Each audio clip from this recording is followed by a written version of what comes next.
It seems that you may have inadvertently accessed an unauthorized portion of the game. Please be aware that interacting with unofficial game code can be harmful to you and potentially damaging to our reputation.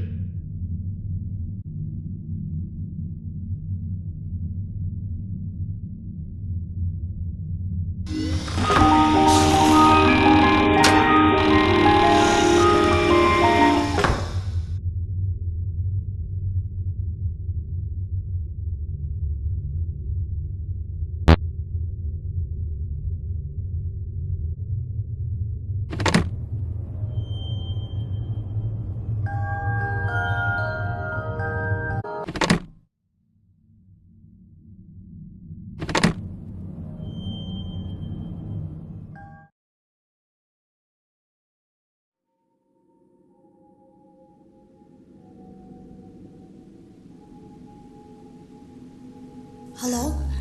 Can you hear me? Don't exit this room, okay? This isn't a mistake.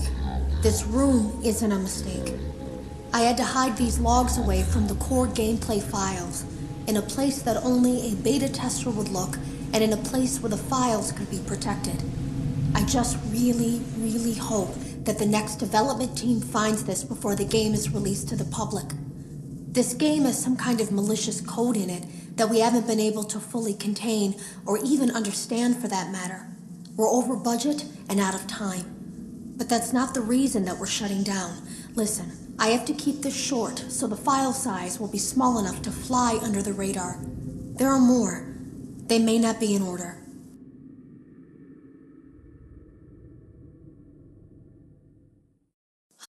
Hello? Can you hear me? Don't. I saw it for the first time today. There was a character I couldn't make out who it was, standing at the end of the hall. I thought it was just bugged out, so I made a note of it and kept playing. But then it was looking in the window, and not like Chica or Bonnie would. It was like it was actually looking in the window, seeing what I was doing.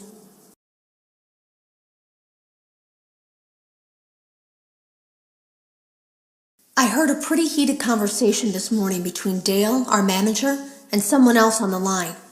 It really feels like this project is in trouble, in no small part because of the lawsuit, I'm sure. There has to be a lawsuit, there's no way there isn't. It happened in this building just a few doors down from me. I think it's made worse by the fact that Jeremy tried to tell us something was wrong.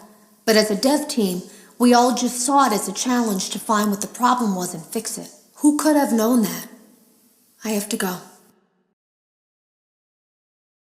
Have you ever heard of a guillotine paper slicer? It sounds made up, but it's an actual piece of office equipment. I didn't even know we had one in the supply room. I guess they're more common at businesses that do a lot of graphic design work. I remember seeing one when I was still in school, and even then, I knew how dangerous it looked. I was always afraid of losing a finger. That seems so silly now. Jeremy used to do design work. I guess that's how he knew it was there.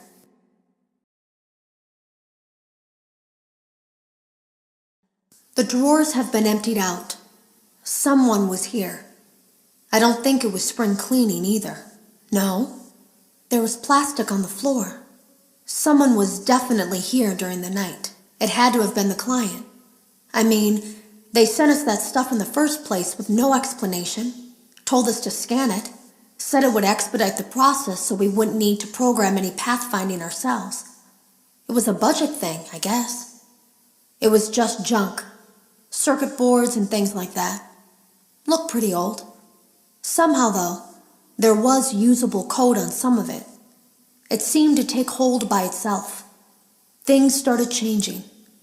But then, he started appearing. At least that's what Jeremy said.